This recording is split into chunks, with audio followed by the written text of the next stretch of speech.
What's up, y'all? It's your boy Nicholas here, and I am back with another YouTube video.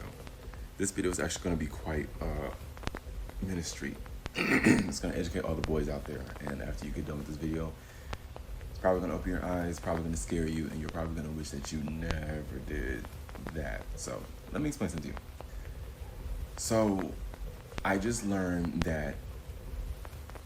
So basically, everything that you do outside of God is witchcraft, right? Let's just put that out there. Anything that you do outside of God is witchcraft. Not everything, test the spirit, but almost everything you do outside of God is witchcraft. It lets everybody know, including myself, that this life is spiritual and that we are all designed to belong to one God, and that is the God. So I recently saw a video earlier of a guy. He was doing some, on TikTok when you do skits, and whether it's a sexual skit and you be acting like, making a video relating to a certain scenario.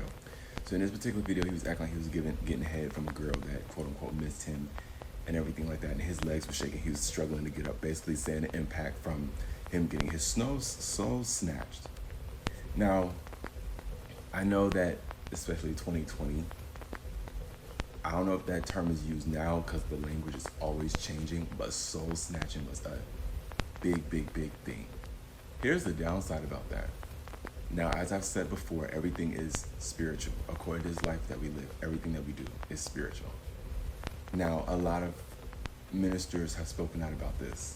There are a lot of blind witches. People that fornicate. Sex outside of marriage is considered witchcraft. Masturbation is a form of witchcraft. Fornication, prostitution, all of that is a form of witchcraft. Girls that are having sex, I assume this is boys too, that are going around having sex are considered witches and warlocks. However, there's two types. There are blind witches and warlocks that are just doing it for pleasure, to get their rocks off, to release whatever they need to get released. And there's ones that are going around having sex with people to capture souls. When you orgasm, reach a climax, it's a achievement in the realm of the spirit. It releases some kind of energy off of your soul, right? Mind you, this is what I've heard from ministries, I think with John Ramirez, another African minister, and this was something that me and my sister was talking about as we was walking. When you have sex and you climax, sex, self-sex, whatever, orgasming, it releases something into the atmosphere, spiritual. It's a perfume, it's an energy that releases. That's literally the energy of your body.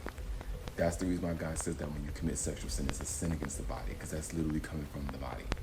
And you have some people that have sex with, especially if they're heavy into witchcraft, high-level witches, low-level witches, when they have sex with a person, they're literally snatching your energy. They're literally snatching your, you know what I'm saying? So you got to think about the amount of time that you've gotten head from a girl and that she snatched your soul. She could have actually, whether a witch or a blind witch, because a lot of y'all be ended up with witches. Y'all be on dating apps with these chicks and they be having pentagrams, and if not pentagrams, they be having these jewels on their necks, and just they be having all kind of stuff on that they shouldn't be having. So they be showing you that they witches. But y'all don't be caring. Y'all just be trying to hit and get a girl.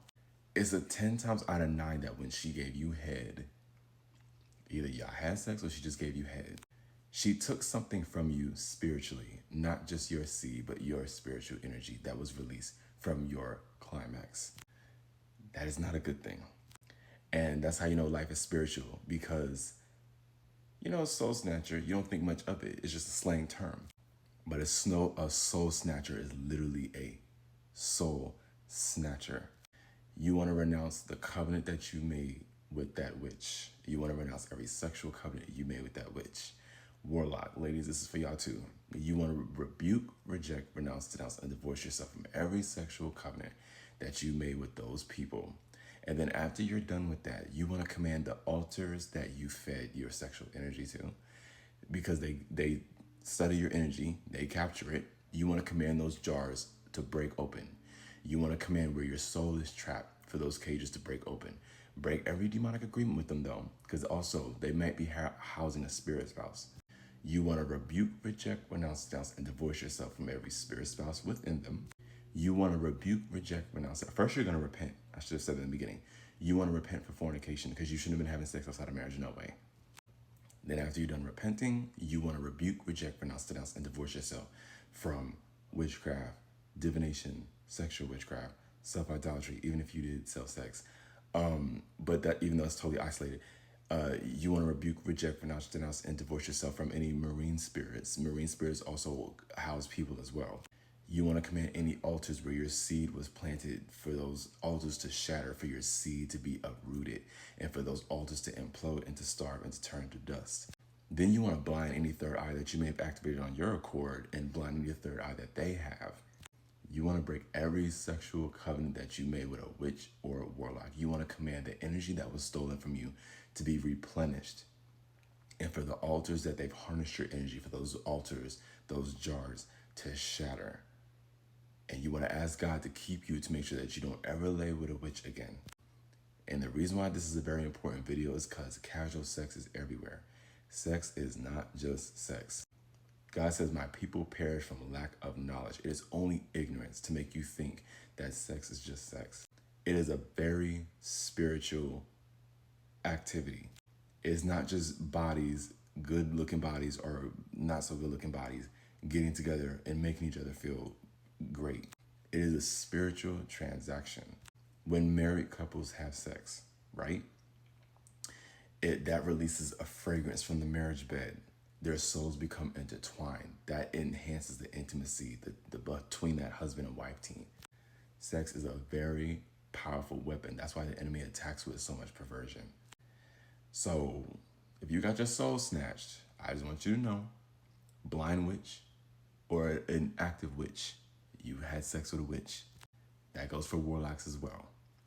Ladies, you know what I'm saying? So repent, break those covenants.